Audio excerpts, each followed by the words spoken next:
Hi, I'm Marty Nemko. We've all faced a dilemma, two choices that appear equally good or equally bad. We may try to think or research our way into clarity, yet the right choice still remains unclear. As a career coach, I've certainly seen that regarding career decisions. Alas, often the best that can be done is to lay out the pros and cons, and then, as the old saying goes, you pays your money, you takes your chances.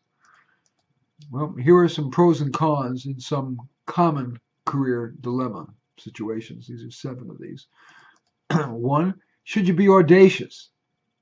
If you turn on the TV, you'll likely see audacity pay off. Maybe it's a sitcom in which the worker bee tells off the boss and ends up getting the boss's job. Or a talk show in which an unemployed dishwasher's brownie recipe gets the sharks to invest $100,000 and now she's a millionaire. But in the real world, for every audacity that yields a big win, many people lose. The best one can do is to estimate your odds of success and how important the win is to you versus the downside if you lose. For example, if you have a spouse or a parent who will support you and you're dying to open that clothing store, even if the odds of success are low, you may say, what the hell, let's give it a whirl. The second dilemma is, should you go for the money? Standard argument is that beyond a bare middle class living, you can't buy your way to contentment. But I've also seen enough people who figured, hey, it's not like I could even make a bare middle class living doing something I love, like playing music or being an activist. So I might as well go for the big bucks and be a bond trader or a corporate lawyer or whatever. The question is, how about you? A third career dilemma, should you be self-employed? It's tempting to be self-employed. After all, with no permission or dues paying required, you instantly go from schlepper to CEO. You have no boss to answer to. As you feel like it, on a dime, you can change what and how you run your business. You get pride of ownership, and you're in control. It feels good. Yet, it is well known that most businesses go out of business quickly. The more of the following that describe you, the better your odds. You're a self-starter, not a procrastinator, because time is money and the meter doesn't stop ticking while you're procrastinating.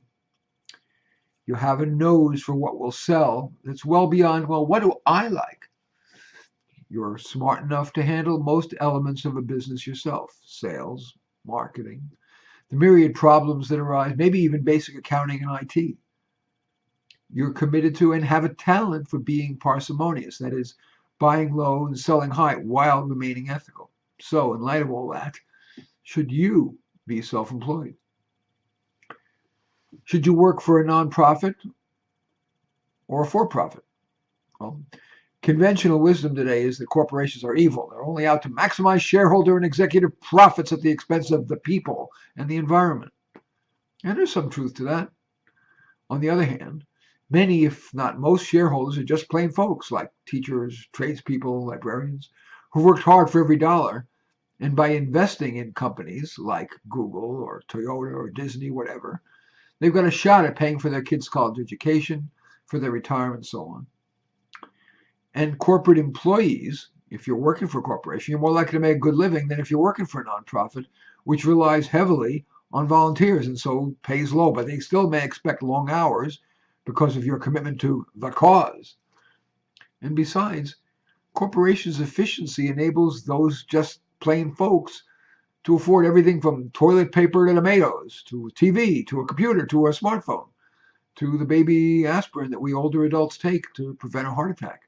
And each aspirin costs just a few pennies.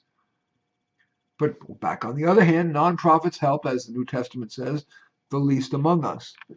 So the argument goes, how can a person work for a company that makes appliances when people are starving in Africa? So the question here is, what's right for you? For-profit work or nonprofit work? Next dilemma, should you get technical? These days we keep hearing that soft skills usually aren't enough. Technical skills, especially in-demand ones like artificial intelligence coding, make employers come to you rather than you needing to cajole your way into a decent job.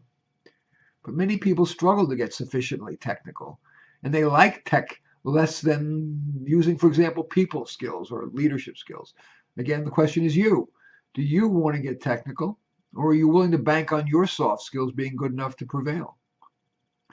The next career dilemma: should you become an expert? It takes much more effort and sustained focus rather than dabbling to become an expert rather than just be competent. Is it worth it? True, you may make that would make you more in demand. True, you may become more competent and turn more confident. But the question is for you, is the time to get expert worth it? Would you rather, for example, be a more devoted parent and romantic partner?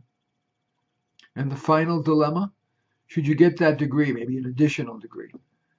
Alas, a degree no longer confers as big an advantage in the job market as it used to.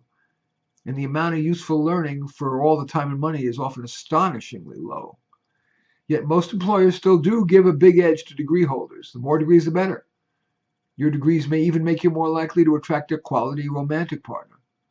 So the question is, again, for you, is a degree or second degree the wisest use of your time and money?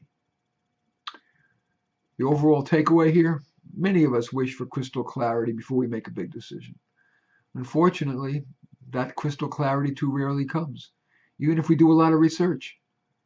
I'm hoping that concisely laying out some pros and cons around these 7 common career decisions may help you maybe more quickly move off the fence. In any case, thanks for watching. I'm Marty Nemko.